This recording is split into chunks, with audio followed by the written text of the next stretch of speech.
Right, all you glorious gamers out there, welcome to the PlayersToo Podcast, the video game podcast for gamers like you, by gamers like you. You can find PlayersToo on all the social media, that is Facebook, Twitter, YouTube, Instagram, the lot. You can also find our written content over at PlayersToo.com, that's PlayerSToo.com. And if you could take 5 seconds to give us 5 stars over on Apple Podcasts or wherever you get your podcasts, that really helps us out. It does a huge amount for the exposure of the show.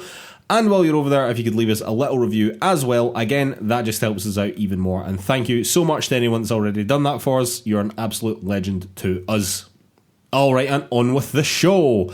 My name is Mark Henderson, and with me, in the flesh, is Mr. Lewis Camley. How's it going, Lewis? Look, I'm touching you. I am right here, yeah. Although given that I seem to have whatever lurgy you had a few weeks ago, the wisdom of this is questionable, but I am indeed here. And apologies to listeners if my voice is just impenetrable, and I always feel like my accent like thickens up, sort of curdles when I'm not well, so yeah, apologies if you can't really follow what I'm saying today. Well, you can't sound much worse than I sounded, Lewis. I think I might be pushing you. I didn't feel like I was going to a few hours ago, but as we start, I'm now thinking it might be pretty bad, but you know, it's winter now, so that's what happens. It's the season for many colds, Lewis.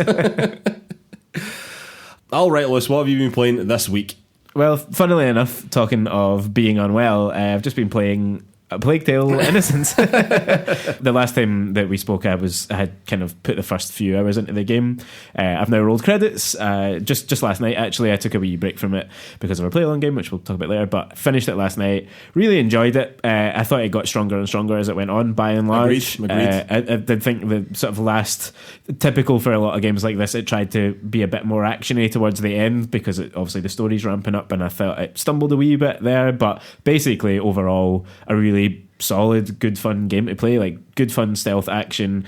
The enemy AI and stuff, which I think I mentioned the last time we spoke about it, didn't feel as significantly, or it never became the problem that it felt in the early stages like it might have been, you know what I mean? It felt tightened up, certainly when the rats get introduced en masse. And actually, funnily enough as well, for this game, the fact of the rats, which and all the marketing and all the hype about the game and everything you ever hear about it, the rats are the thing. And yeah, 100%. And in reality, the rats are sort of almost secondary as a threat to the humans, because it's quite hard to be killed by the rats, really, unless you fuck up a puzzle sort of thing. Mistake. Yeah, like they are so much more puzzle focused, whereas human enemies, if you just time a throw, you know, your slingshot at them, or if you step out in the wrong way or whatever, it's instant death. Like they are on top of you. Yep. And obviously it's kind of instant death with the rats, but like again, unless you have failed to grasp something in the puzzle that you're solving, by and large, you're safe from them. So I quite liked that aspect, that it wasn't actually, I thought basically there was going to be a lot more sections of just like flee, like run away from the hordes of rats, and it was a lot more like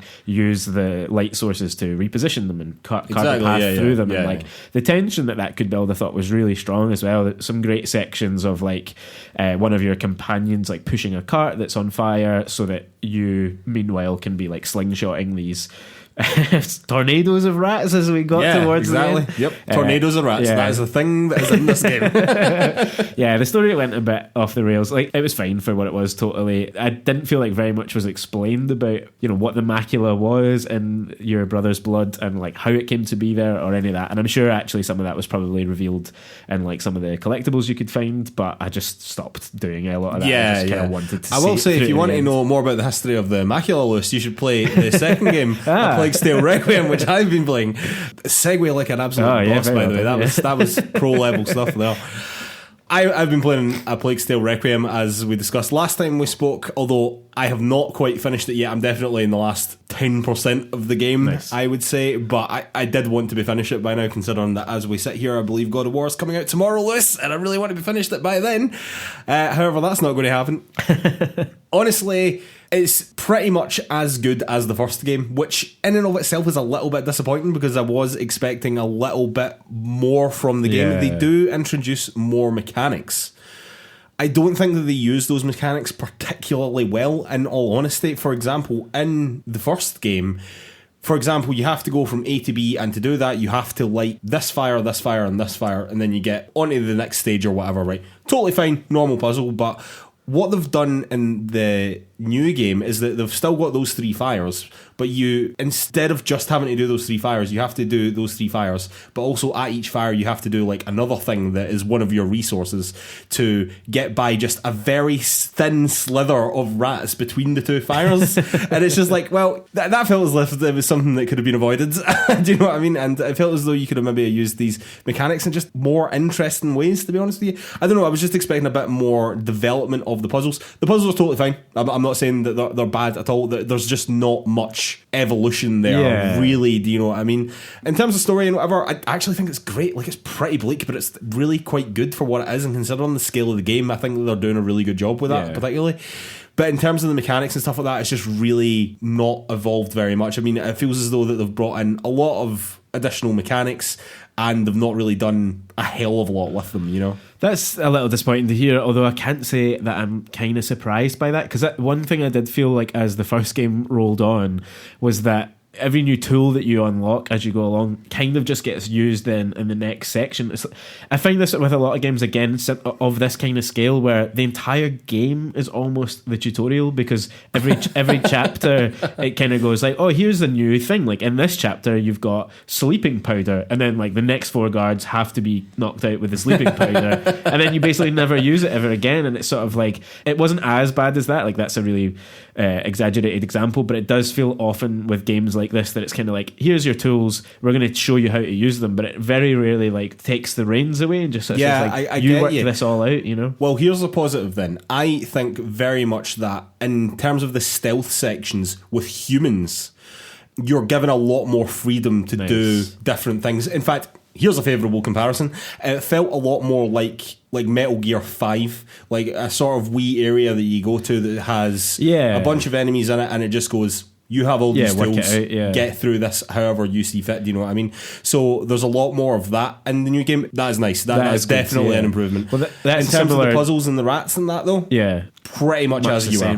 Maybe they just kind of ran their course with ideas of that, but it's obviously the rats are so important to the whole thing that you just have to keep doing it. I guess that's an interesting, like your Metal Gear 5 comparison there is interesting as well, because I said when I started playing the first game that it reminded me quite a lot of like the stealth sections of the original Last of Us game. Sure. You know, even though I totally see that as well, 100%. And it almost sounds like this one has done what Last of Us 2 did, which was create a lot of these sort of mini open areas where you can kind of pick your own way through. But it's not as good as that. I accept that, but that similar idea of evolution, that it's like get rid of just pure linearity and instead have these kind of mini open worlds that still lead to the same point, but definitely trust the gamer to work it out, you know? It's that on a much smaller scale, do you know what I mean? Sure. It's this area, you've maybe got like 2 buildings, the door's over there, get to it without getting caught, do you know what I mean? It's that sort of thing, and it leaves it a lot more open and you can do a lot more things, and that is a nice factor in having these additional mechanics, and the additional mechanics were used well in that capacity, but when it came to the puzzle, it just felt as though they were getting you to use up your resources, because often you have full everything all the time. So I don't know if that balance was slightly off, but the game did also soft lock me once, which was annoying, but like, these things happen. Things go wrong. It could have just been my experience. I'm not saying that that's an experience for everybody, but it was just one particular area where the character who you were with was supposed to run to an area, and then from there you were both supposed to open a door, and he didn't move. And I was running about the area for ages going, what the hell am I supposed to be doing? And then I ended up restarting it, and I was like, oh god, it was soft lock. I can't believe that. It's so annoying.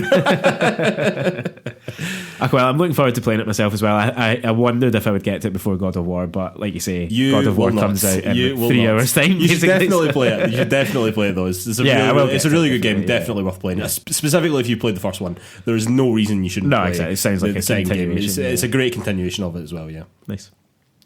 Alright, Lewis, time for the news. Alright, Lewis, news item number 1. PlayStation VR2 has a release date of February the 2nd and will cost $550, €600 and £530. And that is, checks notes, very expensive, Lewis. Very, very, very expensive. It actually costs more than the PS5 itself. However, it is somehow still the best deal in VR? Question mark. Looking at its main competitors in this market, it is significantly cheaper than them. Valve's index is, as close as makes no difference, £1,000, and the new Oculus Pro is going to be £1,500. Now, obviously, you need a PS5 to run PSVR2, so obviously that adds to the cost, but you do also need a half-decent gaming PC to run the index. I know that the Oculus stands alone and can run games by itself, but the library is very small if you do it that way, and you almost certainly will end up having a gaming PC for that as well.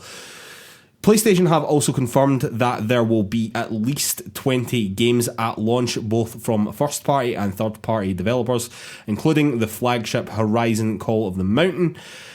That being said, PlayStation have also confirmed that PSVR2 will not be backwards compatible with the original PSVR games, which I think is a horrible misstep. Still, Lewis, I really think that is an incredibly poor decision.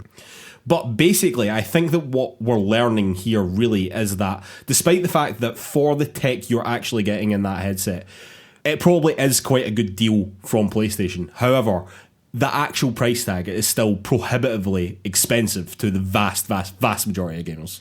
Yeah, absolutely. It feels staggeringly expensive, even if in reality it's a figure that people should have expected and might even be a fair number for what this is. I just think at this point in time, like you say, with the addition of needing to purchase a PS5, which a lot of people won't have managed to do yet.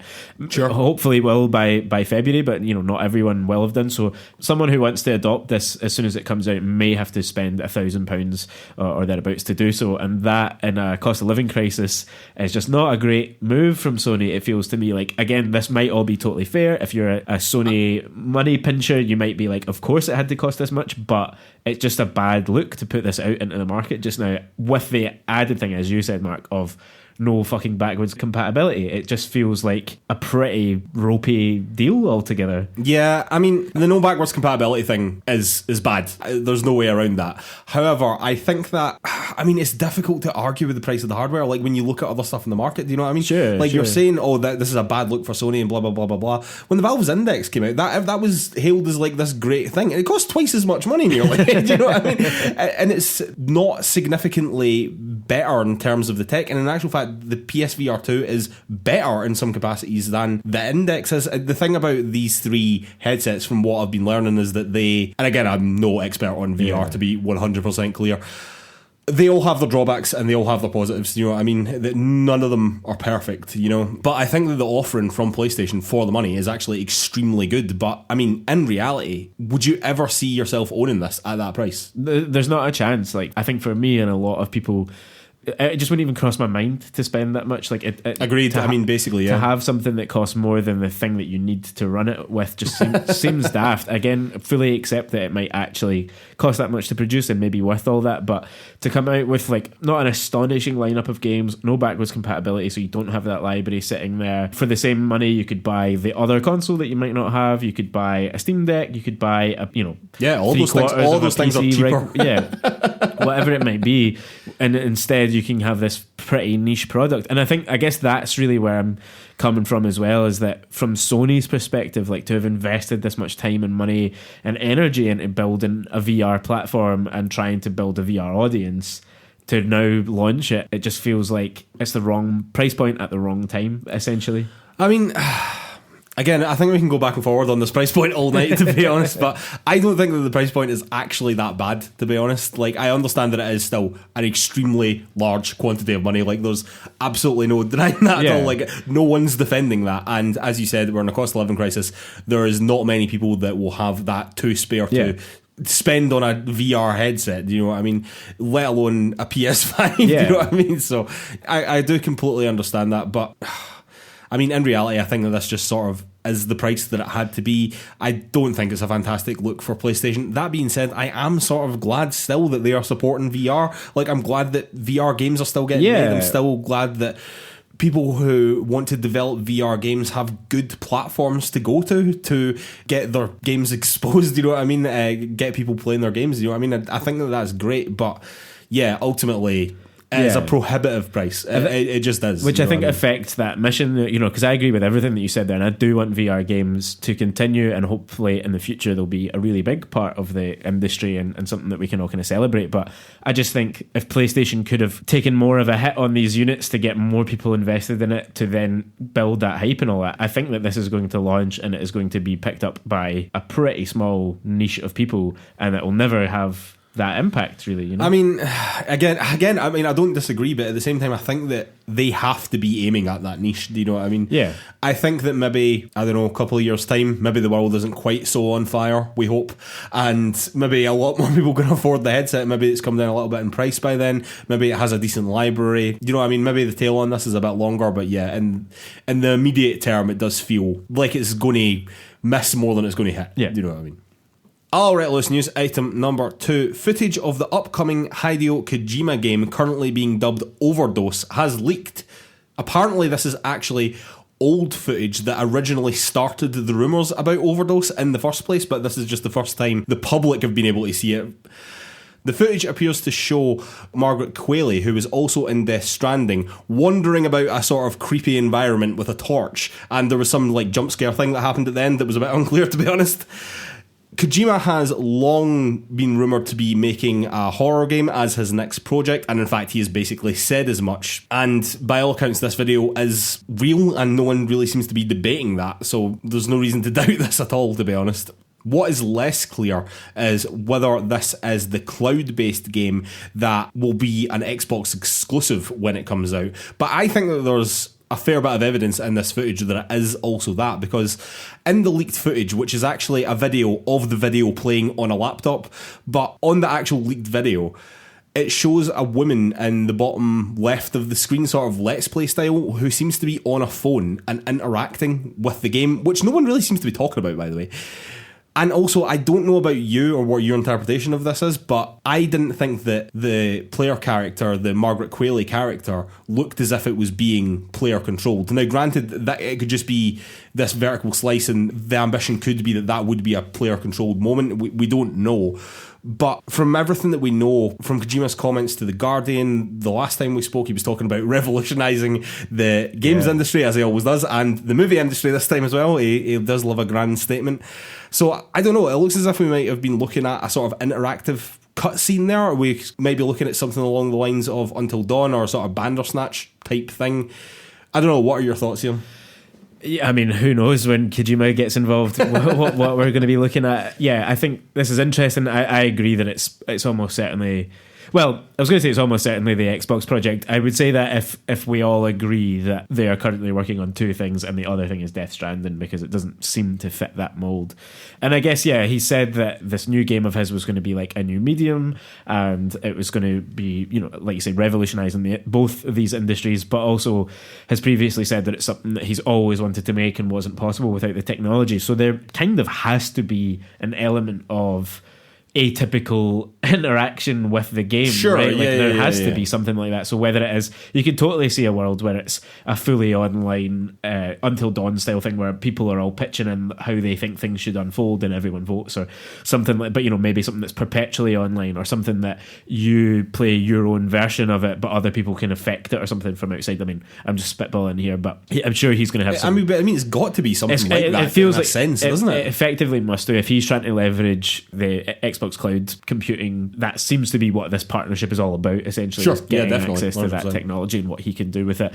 Obviously, that kind of semi-always online element of Death Stranding was there as well. Like, it's something that he is interested in, is how players can interact with each other through game worlds. So who knows what we're going to get here. I really like the idea that it's going to be some kind of like horror game or thriller game or something, because he has talked about doing something like that endlessly, and there was elements of that within Death Stranding, but not since PT, really. I mean, right? yeah, well, exactly, since PT, but I mean, it's such a big part of his wider cultural thing. He's always talking about horror films. Yeah, 100%. All you follow Kojima on Twitter, you've seen a lot of horror stuff. Exactly, and so it would be great to finally see him actually get to execute on that, and if it was done in a really novel way, then that's great. But I guess, to me, I'm glad that it's been sort of suggested that this is older footage, because it hopefully means that things are quite far progressed and we might see something from this quite soon, but also I'd quite like to not see very much more until he can kind of present it to us however he wants. Yeah, sure. I mean, I definitely agree with that. I think leaked footage like this goes both ways. Like, totally, that wasn't a great presentation of whatever that was. I mean, bottom line, but at the same time, it's a Kojima game, so I'm definitely interested. Yeah, do you know what I mean?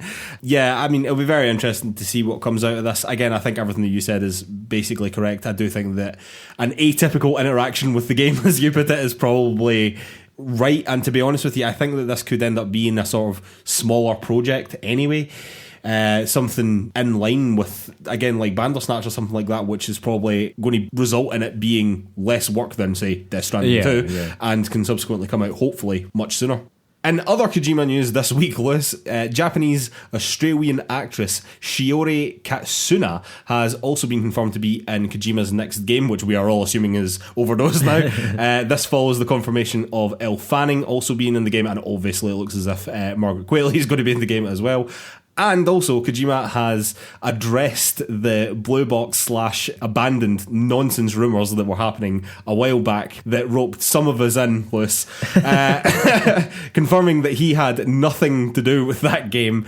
I guess it's better late than never on that. I think he could have probably helped that guy out a bit sooner than this, personally. Not sure the guy wanted helped out or really deserved it, the way things have panned out with that. But at the same time, they definitely still stick to the idea that the abandoned Team Blue Box wanted that comparison to be made. So yeah, maybe Kojima should have come out long before now to shut that down. But good to have it kind of put to rest. I suspect we won't hear very much about Abandoned from here on in, to be totally honest. Yeah, very interesting to see what happens with that, if anything happens with that now, Liz. Alright, Lewis, news item number 3. Call of Duty Modern Warfare 2 has come out since we last spoke, Lewis, and it has sold absolutely fucking stupid numbers, even by Call of Duty standards. It made $800 million in just 3 days and made $1 billion in 10 days, beating their previous record held by Black Ops 2, which took 15 days to make $1 billion. Activision have also claimed that over 200 million hours were spent playing over 1 billion matches in the first 10 days as well. And in other Call of Duty news, Lewis, it's been rumoured for a while, basically, that Call of Duty would be taking 2023 off, basically skipping the first year in a decade that we won't have a new Call of Duty game, a new mainline Call of Duty game. However, there seem to be some indications from an earnings report that we would in fact be getting a full premium release quotes in 2023. However, Jason Schreier sort of stepped in to shut that down a little bit, saying that this quote-unquote premium release will be more Modern Warfare 2 content, likely a significant expansion by Sledgehammer. So we'll need to see how that pans out, but it does look as if there will be more Call of Duty content in 2023, even if it's not a standalone new title, you know. But back to those ludicrous numbers. $1 billion in 10 days is absolutely fucking insane. No other video game series, I don't believe, is making anything like what Call of Duty is making annually. Like, I don't even think FIFA's even particularly close, which might be the next closest thing to that. I hope that this highlights why Call of Duty is such a big deal when it comes to it not to being on PlayStation, potentially, because of the Xbox and Activision deal. There was a thing going about on Twitter that was like, oh well, why is it okay for PlayStation to have Final Fantasy VII Remake and Final Fantasy 16 be exclusive, and it's such a big problem for Call of Duty to be like exclusive on Xbox? It's just because like things like that just aren't comparable at all. It's not even close between those two games. Like, in their entire lifetime, those two games combined probably won't even make $500 million, and this one Call of Duty game has made that in 10 days. It is absolutely fucking madness. I don't think people quite appreciate just how big a chunk of the whole video games industry just Call of Duty is. It is colossal. It really cannot be overstated. And I really don't think that PlayStation could give much of a shit about the rest of the IP. I mean, don't get me wrong, I think they would prefer it on their console than not.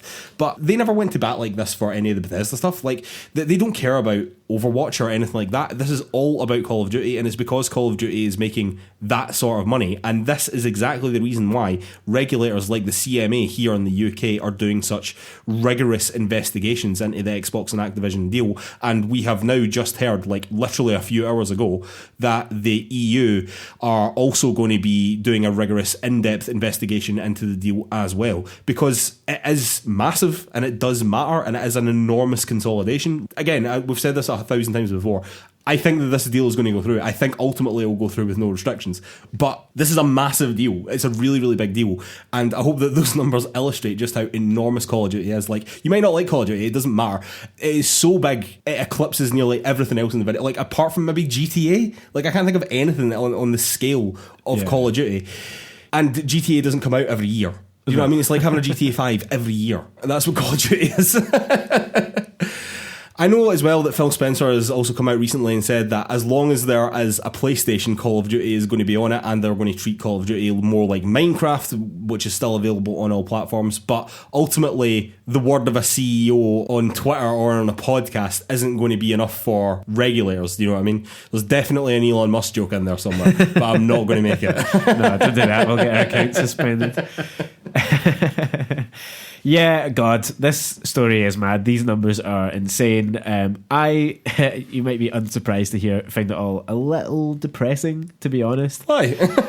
Because we just said that. Well, I was just saying, I suppose, that the cost of the PSVR2 is prohibitively high in a cost of living crisis, and yet $1 billion has been spent on this one game within 10 days. It's very hard to argue that people don't have disposable income when that's kind of going on. And the other thing there, to me, really, is particularly that it's this one.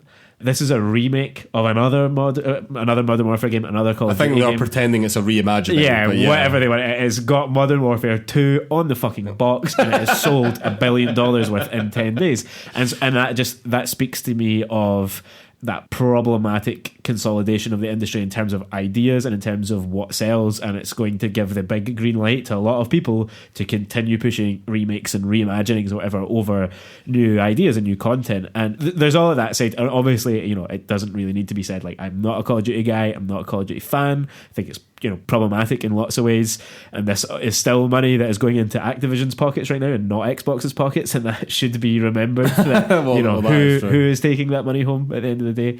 There's a lot on that side, but stripping all that away for a second, you're right, like, this is enormous. What an incredible amount of money to be generating. It shows the strength of the video game market still, particularly if your game has military shooters in it, but like you say, the rationale for Sony's quite mad public spat around Call of Duty recently is so clear from this. Like, they are going to lose whatever their cut of that $1 billion would have been. A lot. Like, think of how much of that was being played on PlayStation. Yeah, a huge amount. Once you've taken out Activision's cut of it, like, whatever any of the other platformers are getting, they were probably more than half at the moment, right? Like, probably more than half of them. Certainly, I mean, I don't know if it's going to be quite half, but they will have the biggest share. Yeah. All of that is so illustrative of why Sony are fighting this tooth and nail, and I can still see a world, I think more and more, given that these broader, bigger investigations are happening, I can see a world where this doesn't get through without something happening. And I know we've said that a few times now, but I guess by now I thought more of these regulators would have just pushed this through or kind of waved it on. The world might change again, like America's electing tonight, and like that is going to have an impact on the sort of future of capitalism across the Western world.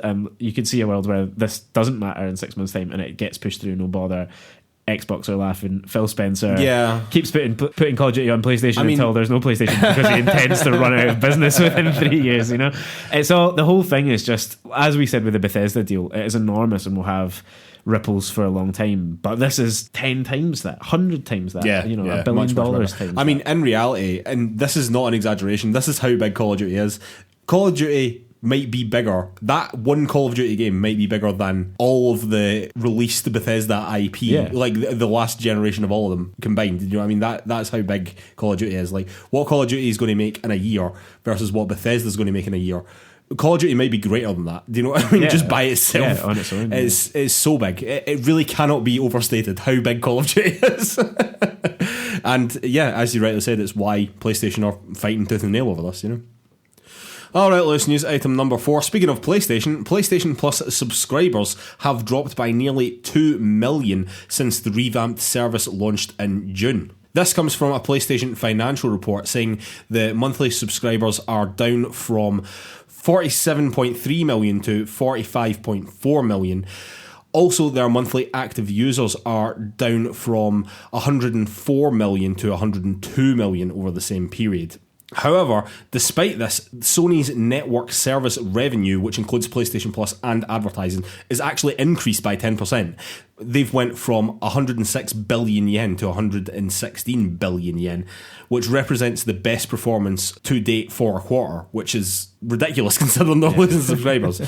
So basically, PlayStation are now making more money off less subscribers, which I think, in terms of this revamped PlayStation Plus system, I think PlayStation have got to see that basically as a net win. I bet their shareholders certainly do this.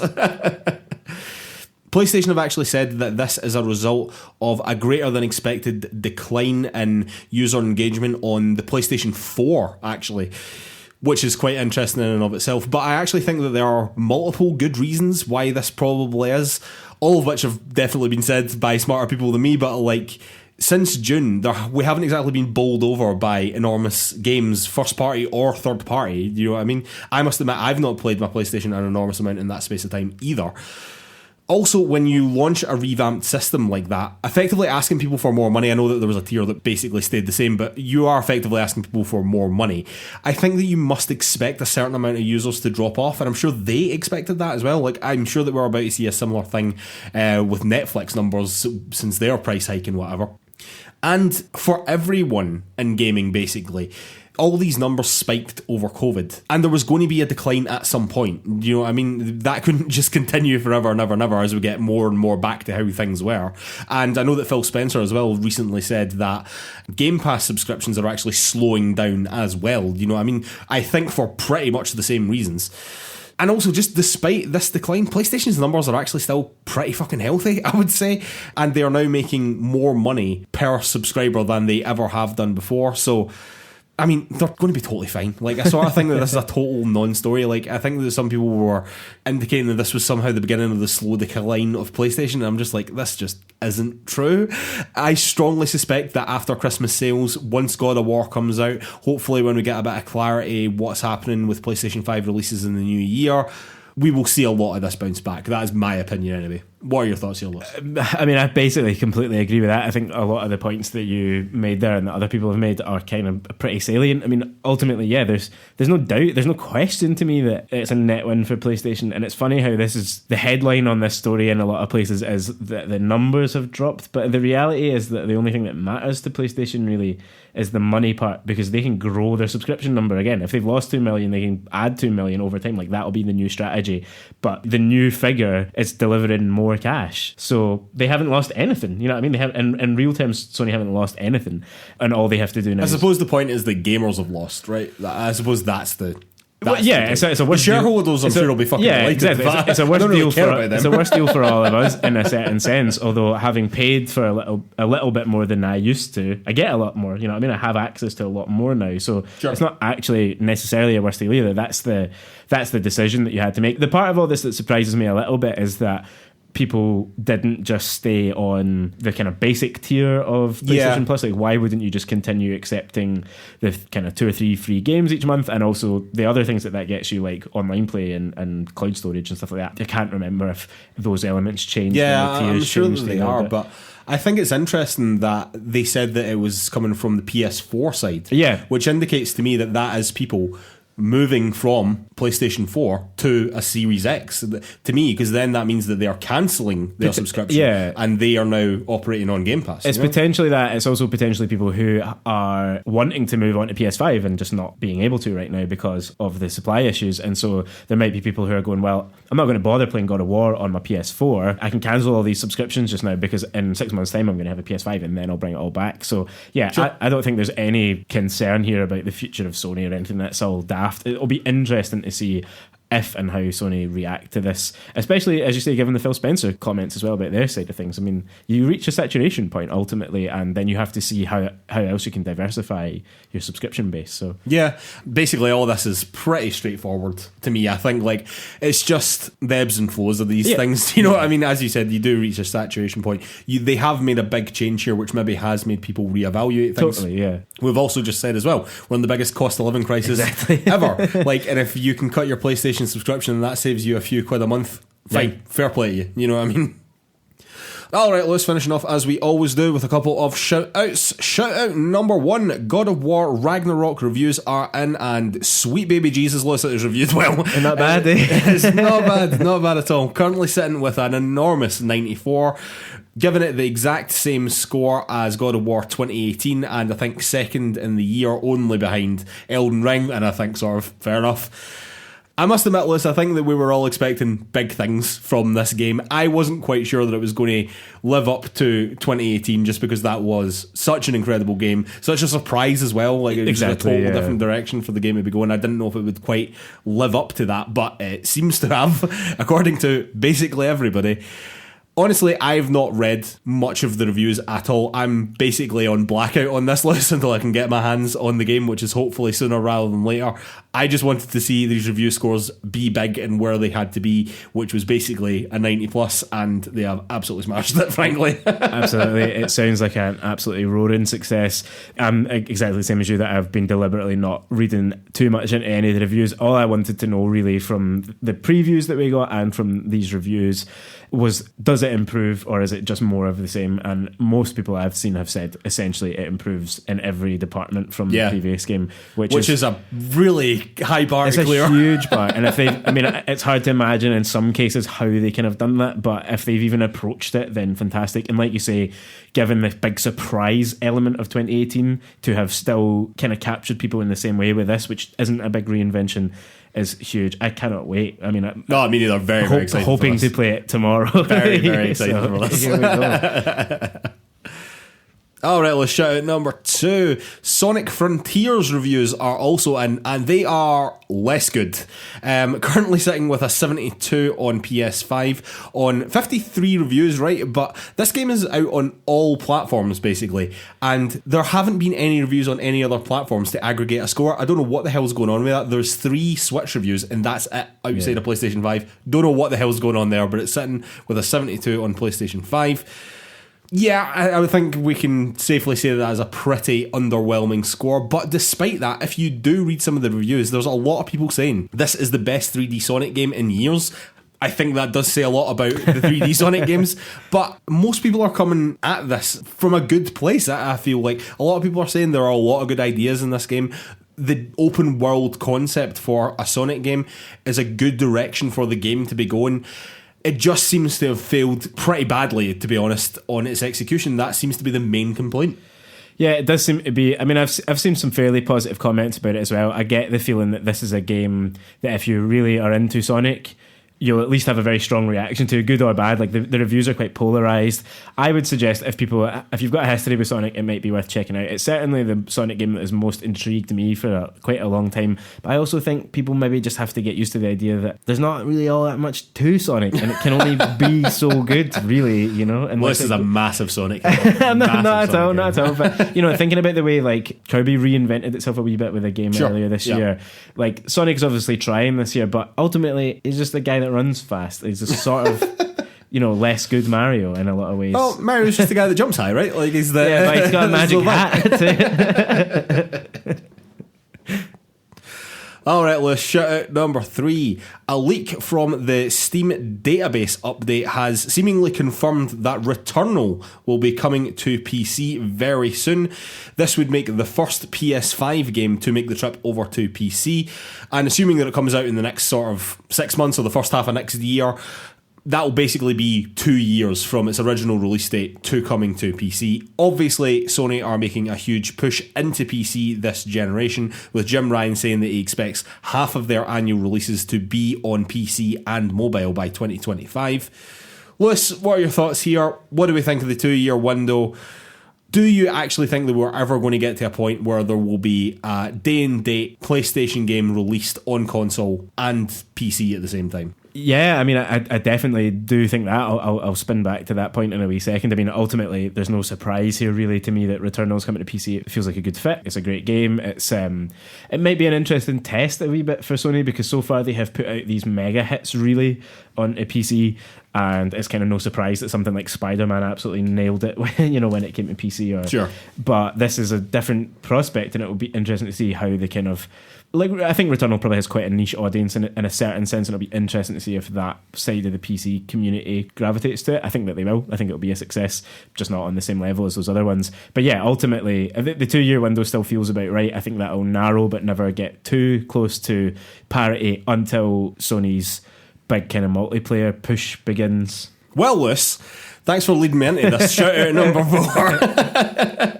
More PlayStation news, which has just broke literally as I was writing this shout out, because this shout out was supposed to be for something else and then this happened. It sounds like we are getting a Horizon MMO RPG. This has been broke by a South Korean news site called MTN, and apparently is going to be developed by a Korean studio called NC Soft, who apparently made both Lineage and Guild Wars MMO series. The Horizon series has sort of been flirting with multiplayer for a while. I know at one stage there was supposed to be a co-op element to Horizon Forbidden West, which was ultimately scrapped. And as well, we know that Sony are, as you were just getting at, Liz, are also pushing very heavily at multiplayer games right now, and particularly service games. And I think an MMO RPG sort of makes sense for them. And if you were going to set that in one of your existing worlds, I think Horizon is the one, hands down.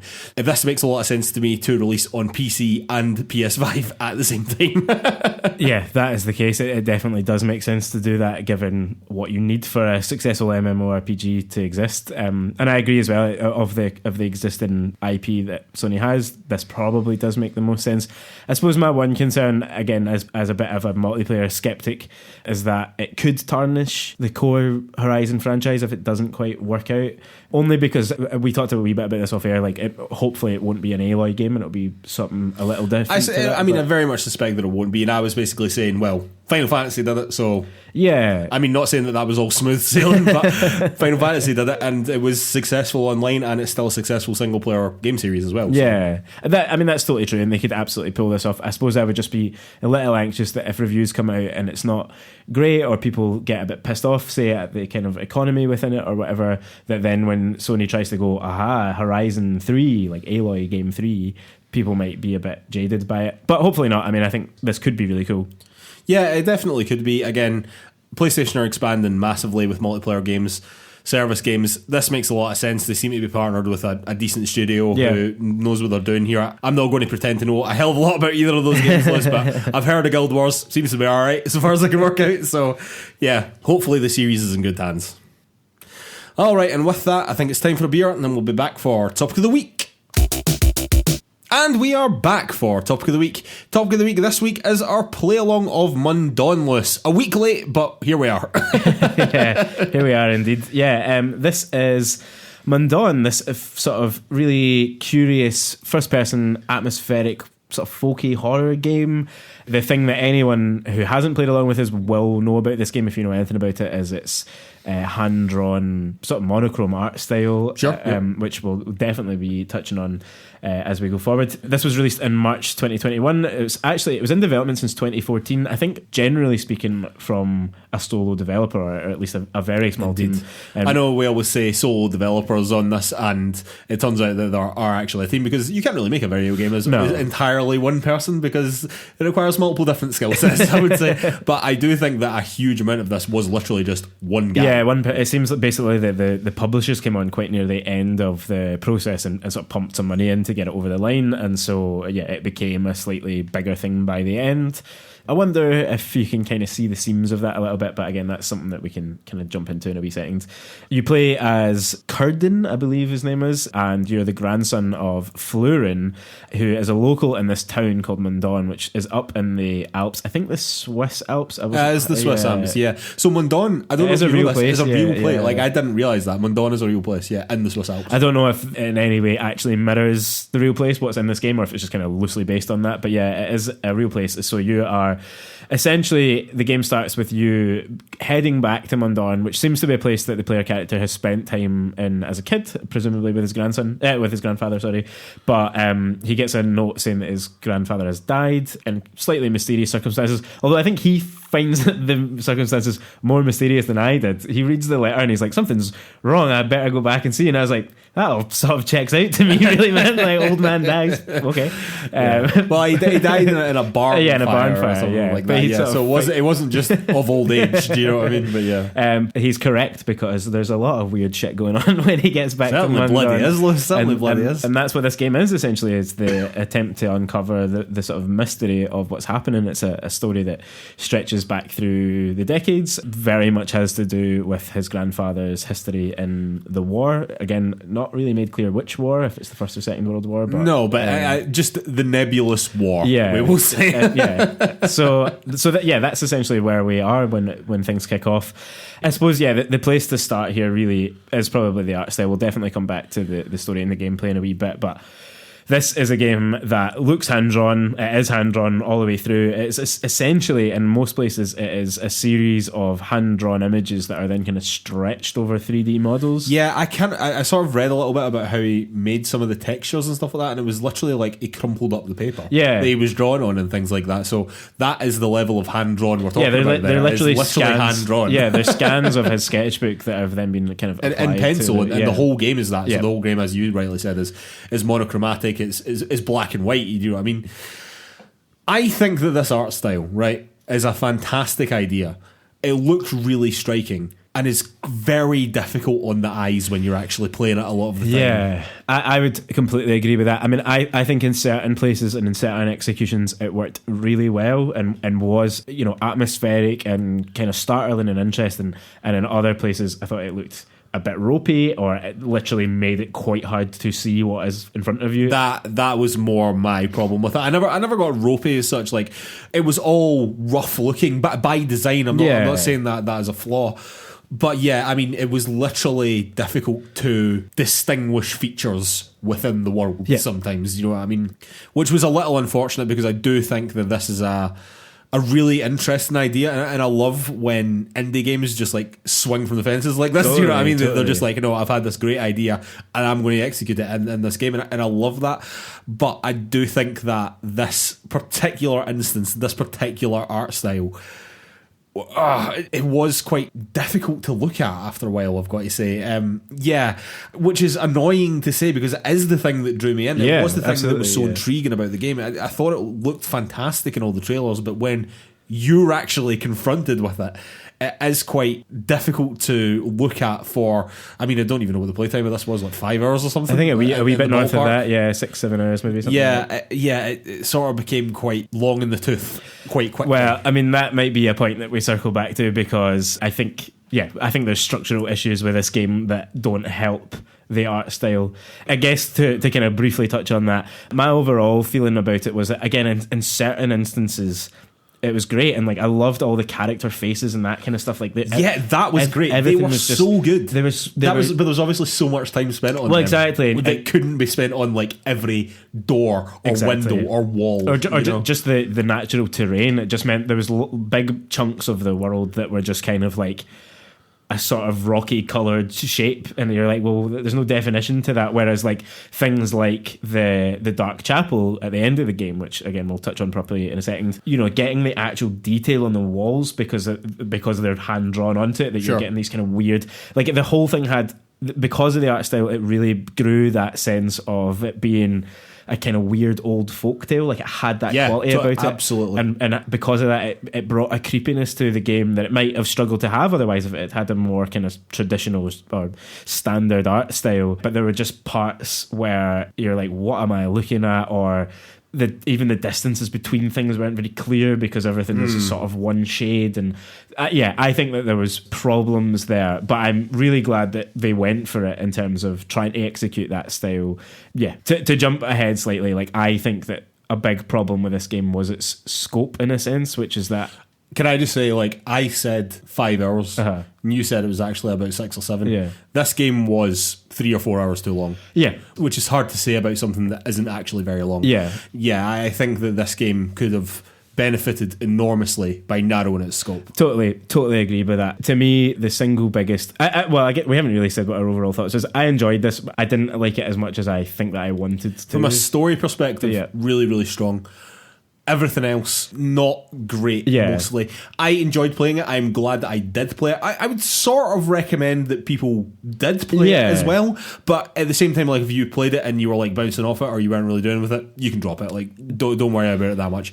I think that we both agreed, sort of, as we were doing a bit of prep, just to get ready for this, we both sort of agreed that we didn't like this game as much as we wanted to. Yeah. To me, I went in with such high hopes for this art style. It's something that when I first heard about this game had really caught my attention.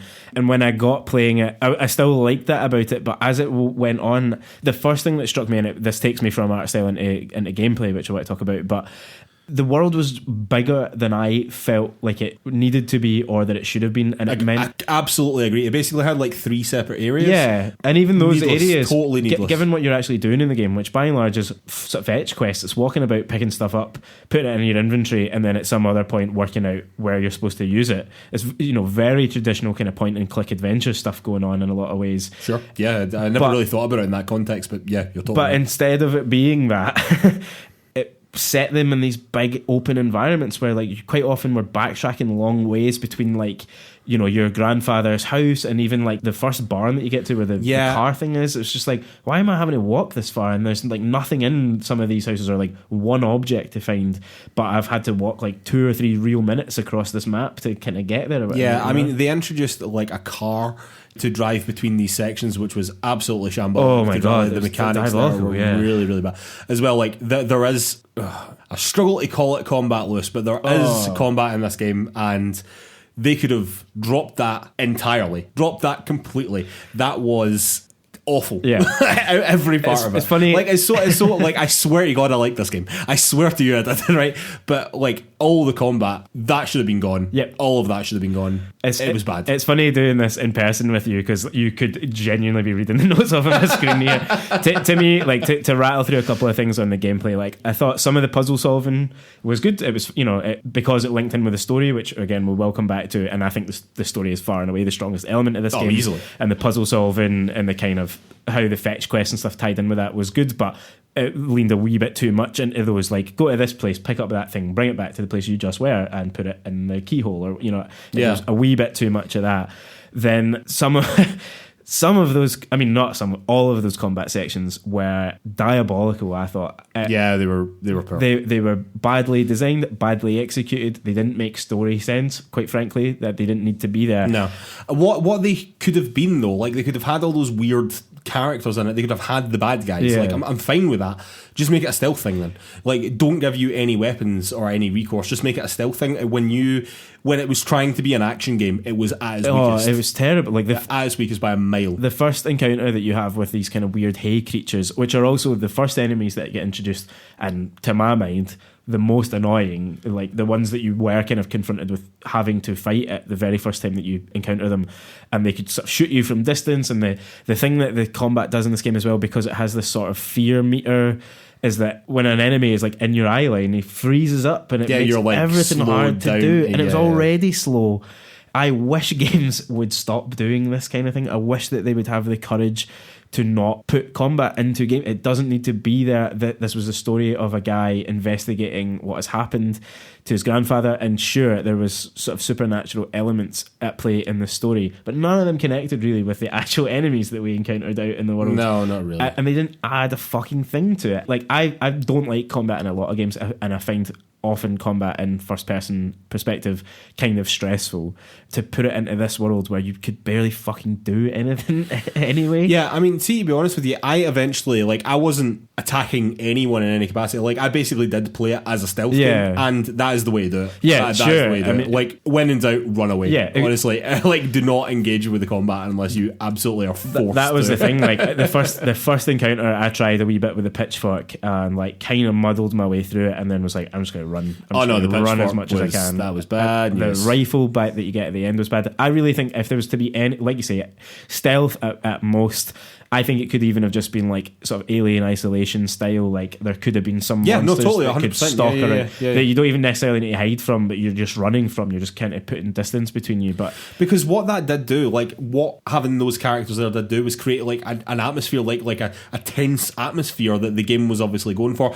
The art style lent itself really well to that. It was the actual combat mechanics was bad. Like if they were just there and then you just had to like avoid them or deal with them, but the fact that they introduced these mechanics was a mistake. Like, genuinely, see if the game were exactly the same, and they just didn't have those mechanics in it, it's a better game. Totally. Do you know what I mean? And it feels like it's just an attempt to not be labelled a walking sim, which it might well have been if there wasn't that, but it would have been better for it. It would have been so much better for it, man. And the thing that really was better about it, and I guess we can end on a bit of a high note, because to me, the story, both really strong, what it was, and I genuinely really liked it. Yeah, I thought it was really great. It was, again, like leaning into these kind of almost sort of folkloric or mythical elements. You know, essentially what is happening here is that the devil made a pact with his grandfather. Like a Faustian folktale. It's Faustian entirely. Yeah, the devil has made a pact with your grandfather and his battalion in the war to essentially to save them from a massacre on the hillside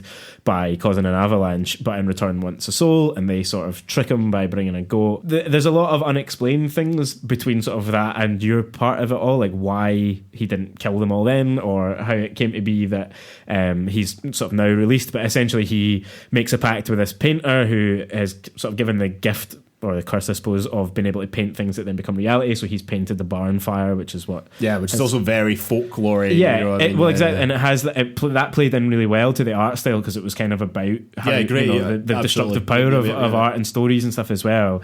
I really thought it dealt with some big themes about, like, good and bad, and the consequences of betrayal and the war, and kind of the lasting legacy of that on a community. But I sort of wish it had just been that. I really wish it had just 100%. Like, I really agree. And again, see right at the end of the game, the story, which was really strong, and then all of a sudden they started introducing player choice. Why? There was no need for that. There was no need for that, and it felt like a way to shoehorn in multiple endings to therefore give it more playability. Yeah. And I was just like, man, it just didn't need this. And the decisions at the end, which is basically like, we're not going to recap the entire story, frankly, we don't have time for that, but the decision at the end was basically, you're back in time and you're basically going to say to your grandpa to sign the deal with the devil or not sign the deal with the devil. That's like the big end question, you know what I mean? And not a single moment, in my opinion, in the game made you remotely think that you should do anything in that situation apart from not sign the deal. Do you know what I mean? Yeah. Don't get me wrong, like I got the quote unquote bad ending for doing that, which was actually quite interesting, I thought, but there was just no need for it. Just make that the story. Like there was nothing about the entire game. Like it was as if you'd had a change of heart in like a millisecond. It would just been, I've been through all this shit dealing with the devil character and all that, and then you're just going to say to your grandpa, who was a beloved relative, do you know what, actually do sign that deal with him. Like it's like, no, obviously not. I mean, to me, I guess I felt slightly different about it. I actually did choose to sign it again, but only really because knowing that we were back in time, I'd kind of put it together, and there was a couple of kind of verbal hints, particularly the devil himself says it right at that moment, like you shouldn't mess with things that have already happened. And I thought, well, if these guys run down the hill and kill everyone here, then I'm never born and none of this happens. But and maybe that would have been that's an interesting ending. Sure, that's an interesting ending. Like if you sign that, you effectively sacrifice yourself to save your grandpa from this terrible fate. Yeah. Like that's a great ending. That's way better than what I mean, it saves him from a terrible fate, but he would still have, in theory, would have been killed by the troops. Although how that actually pans out when you... There's also a religious element to this as well, which we've not really touched on, which makes me think that isn't the ending that they'd have went for, but yes. I mean, and what the reality is there, like what the devil has actually done is a bit of a kind of final switcheroo there. Well, I don't want to spoil anything too much for the listeners who might not have seen all the endings, but I got an ending that I was like reasonably happy with, but still there was a previous decision-making element that I was left a bit like, I don't really see how that decision had any effect or why I shouldn't have done what I did do, because I think that I made the wrong decision at that part. But yeah, the point overall is, to me, the endings were a wee bit of a miss, where otherwise the game had been really strong in terms of telling its story. And I thought actually, even if they'd had multiple endings, but there was very clearly like the ending and then a couple of kind of jokey endings, that would have been fine. But it was this sense of like, oh, I've got to the end and I've just made the wrong choice and I fucked it. And that's kind of really frustrating in a game that I certainly wouldn't really imagine ever replaying again to see those endings. No. I mean, I wouldn't either, but I mean, I don't know if a publisher's come along and said, big man, we need more maybe playability out of this, but whoever made that decision or whatever decision was made there, in my opinion, that was the wrong decision. Yeah. I mean, I think that introducing combat to elongate the game, introducing more levels, more areas to elongate the game was a mistake. The combat, huge mistake. And introducing player choice at the end, when in actual fact I was very content just being told this pretty cool Faustian story. Just wrap it up. So yeah, I think that we can agree it was a good game, and genuinely, like, particularly if you're drawn in with art style, like, give it a go. We have come down quite negatively here, but I did enjoy this game. Like, totally. I'm still glad that I played this game. If you like those kinds of stories, definitely. But it is far from flawless. But I mean, as I said at the very beginning of this conversation, I sort of like when indie games sort of swing for the fences. You know what I mean? And even if it wasn't executed brilliantly this time, do you know what? I'm very interested in this guy's next game regardless. Totally. You know what I mean? So yeah. Alright, ladies and gentlemen, I think we'll have to call it a day there. I'd like to remind everyone that you can find Players2 on all the social media. That is Facebook, Twitter, YouTube, Instagram, the lot. You can also find our written content over at PlayersToo.com. That's PLAYERSTOO.com. And if you could take 5 seconds to give us 5 stars over on Apple Podcasts or wherever you get your podcasts, that really, really, really helps us out. It does a huge amount for the exposure of the show. And while you're over there, if you could leave us a little review as well, again, that just helps us out even more. And thank you so much to anyone that's already done that for us. You're an absolute legend to us. Alright, let's have to introduce our new play-along game for this month, and it is Stories Untold from No Code, the Glasgow studio that is about to make a Silent Hill game. Yeah, it is indeed. Really excited for this one. I've been meaning to play Observation for a long time, and I've never got around to Stories Untold, which I do own, so I'm going to dive into that pretty soon. I think punctuating God of War. Yeah. No, definitely. I mean, in reality, this is a pretty short one, because I think that we both imagine that we'll be playing a lot of God of War in the coming weeks. Everyone should dive into this. They sound like a really cool studio. It sounds like they've got like this amazing opportunity as well with Silent Hill, and they've proved themselves with their 2 previous games, which is Stories Untold and then Observation, which we will be doing in December after this as well, so it'll be a sort of back-to-back of no-code games. Really excited to play these. Hometown boys, exactly. Yeah, very excited for it, man. Very excited. Alright, ladies and gentlemen, we will see you next week. Thanks.